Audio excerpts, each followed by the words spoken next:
Hi everybody, today I'm with Callie. We're going to talk about a very tough topic today that so many of you are facing, and there's probably millions in the world that's going through the same thing, and that is domestic violence. Callie has gone through stuff in her life that was very hurtful, painful, and abuse. You don't always have to be physically abused for domestic violence. It could be mental abuse, threatening with guns, told you can't take showers, treating you like property. What's your definition of domestic violence, Callie?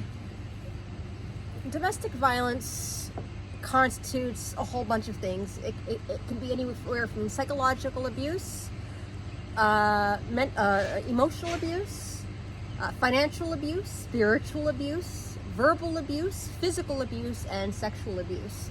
So really, it's a whole array of things that can happen. Now, with a lot of people that have gone or they're victims of abuse, some of them didn't necessarily experience physical abuse.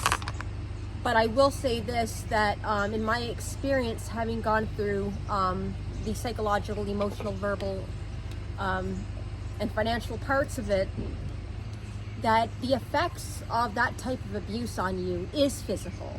It causes your body to release, the negative hormones such as cortisol and noradrenaline and things like that, which can cause a lot of the breakdown of the body, CPTSD, which is what I have. And for people who don't know what CPTSD, it's basically a physical brain trauma. Physical, that's the key word, is physical. It actually shrinks and affects certain parts of your brain, such as the amygdala, the hippocampus, and your prefrontal cortex, which a lot of it is your fight or flight responses and stuff.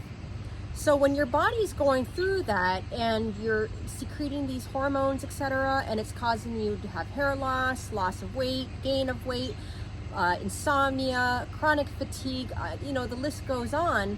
For people who have been in it long term, and again, keep in mind everybody's different, it affects them very negatively, and it can make you seriously sick, and in some cases it can even kill you.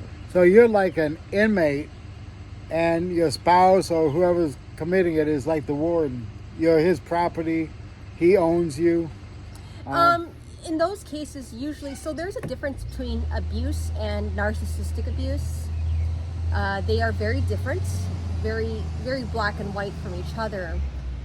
There are clinical therapists out there that people can find online. Dr. Ramani is one of them, and a bunch of other people that talk about the differences between the two and how it affects you.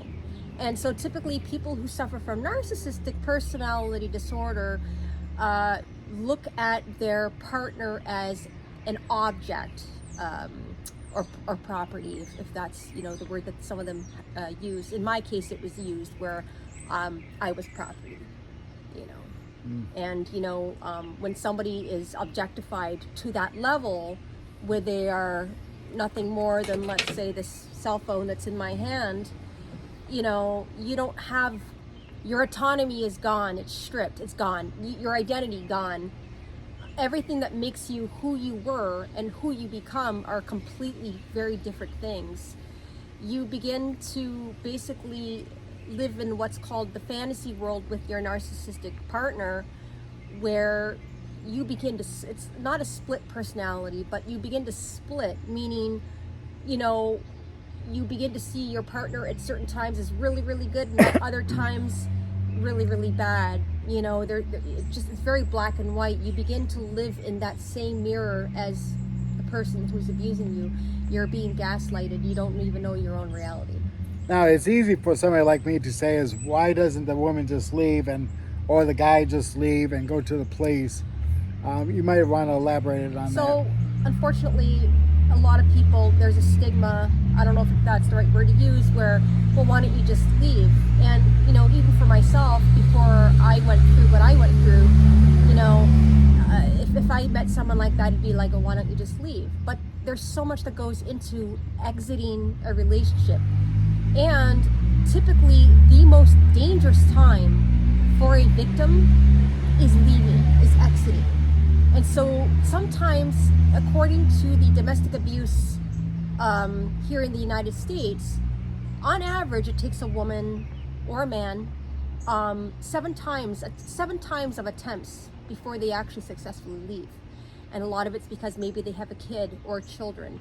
The abusive spouse or partner did not want their partner or spouse to work. You know, it was always, oh, I'll take care of you. You know, you don't have to worry, you know, like you just have to stay at home and just take care of the kids. And it sounds all nice and fuzzy, you know, in the beginning, because you're like, oh, you know, this guy's a really good guy and he's going to take care of me, and all I got to do is concentrate on being a homemaker. But what a lot of people don't realize in the beginning of that is that really what they're doing is they're grooming you, they're conditioning you to become absolutely dependent on them, and gradually you're giving up your independence, which also includes your social life, your family ties. They even use your children against you. They will turn your children against you so that you are alienated.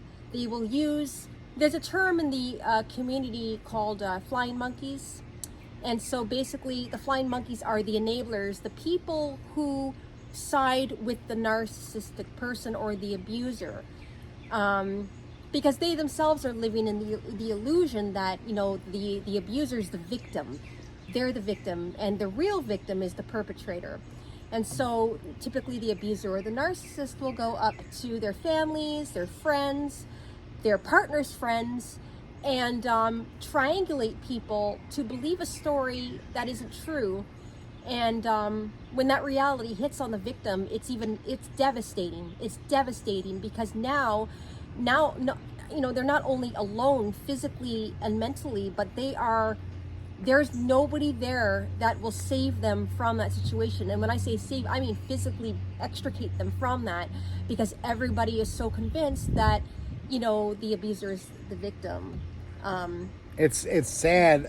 You know, there's got to be thousands, well, probably millions of people in the United States that's going through something similar to what you did. Every single day, a woman or a man either commits suicide or is murdered by a spouse or a partner who is abusive. And there's no excuse for that. Every day, statistically. Luckily for myself, I was able to survive what I went through, and I could have been just another statistic. And all these people that are statistics, their stories are unheard, their voices are forever muted.